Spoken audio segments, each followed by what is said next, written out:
Ya, kita bergeser ke Bali ya. Nah, di kota Denpasar ini memiliki kota tua ternyata yang dikenal dengan kawasan heritage Gajah Mada. Nah, kawasan ini juga dilatari bangunan tua peninggalan zaman Belanda yang hingga kini masih difungsikan sebagai pusat perniagaan dan juga permukiman.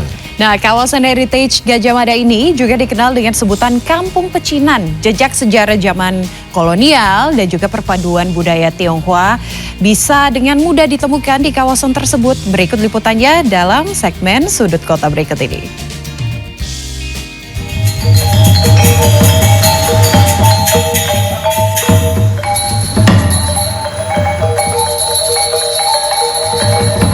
Saya saat ini berada di Taman Kumbasari atau dikenal dengan Tukat Korea yang berada tepat di kawasan heritage Gajah Mada Denpasar. Disebut Tukat Korea karena lokasi ini terinspirasi dari sebuah sungai di Korea Selatan yang identik sebagai tempat nongkrong atau wisata alternatif kekinian.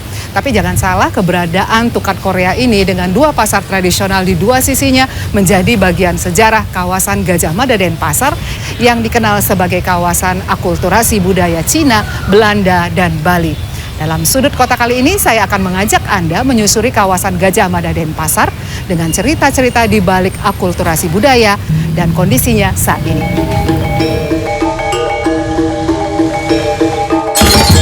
Kota Denpasar merupakan pusat pemerintahan di Bali.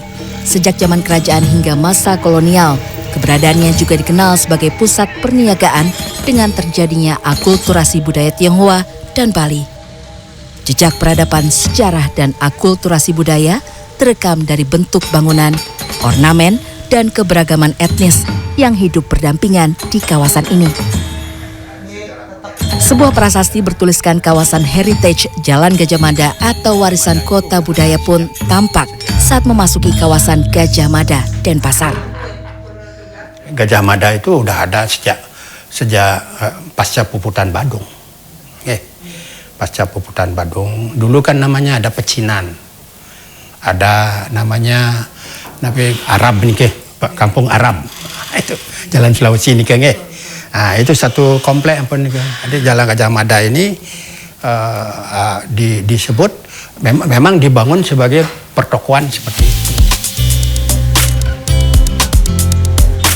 Fungsi kawasan Gajah Mada sebagai pusat perniagaan pada zaman kolonial dicirikan dari berbagai bentuk, seperti bangunan yang rata-rata mirip, ornamen bangunan, dan keberadaan dua pasar tradisional, yakni Pasar Badung dan Pasar Kumbasari.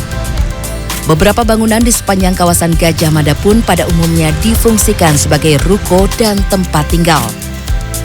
Sebagai kawasan warisan budaya, penataan dilakukan pemerintah setempat mulai dari pembenahan pasar, jembatan, dan jalur pedestrian, hingga menambah ornamen pada bangunan yang dicirikan seni arsitektur Bali.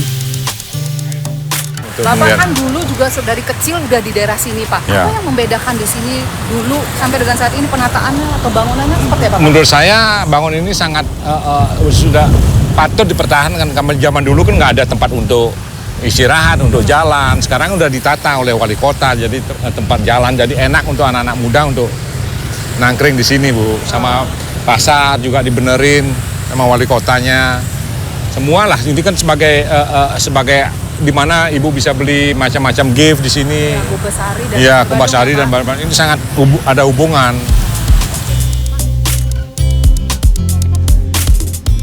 Keberadaan warga etnis Tionghoa di Jalan Gajah Mada Denpasar menjadikan kawasan ini kental dengan akulturasi atau perpaduan budaya Tionghoa dan Bali. Hal ini tampak dari adanya kelenteng Sing Biebyo di kawasan Jalan Gajah Mada Denpasar.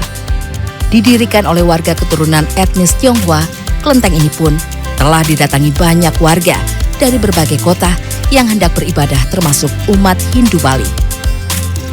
Berbagai rupang dewa-dewi yang disucikan ada di dalam kelenteng, termasuk perwujudan dewa-dewi dalam agama Hindu dan pura bagi umat Hindu Bali yang ingin beribadah. ini juga ada pelingi-pelingi di sini. Ini gimana Bu?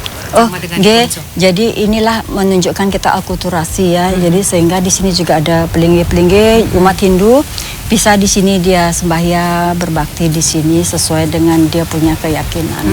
Jadi umat-umat Hindu juga yang datang ke lokasi ini, ke Konco ini juga bisa bersembahyang dengan membawa banten ke sini gitu seperti itu. Nggih, benar ya. Pemerintah Kota Denpasar menetapkan Jalan Gajah Mada sebagai kawasan heritage sejak 2008. Hal ini bertujuan menjaga peradaban kota tua di kawasan Denpasar dari pesatnya modernisasi dan tingginya arus urbanisasi.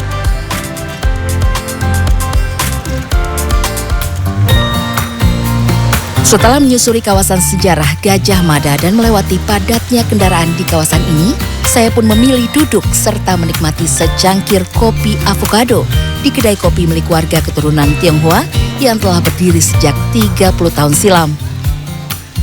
Kedai kopi ini cukup ramai dikunjungi warga lokal hingga turis asing.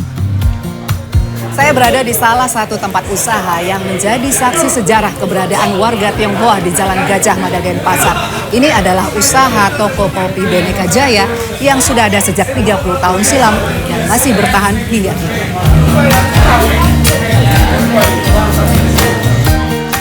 Inilah bukti kawasan heritage Jalan Gajah Mada Denpasar dapat mengubah wajah kota tua menjadi kawasan menarik dan eksotis.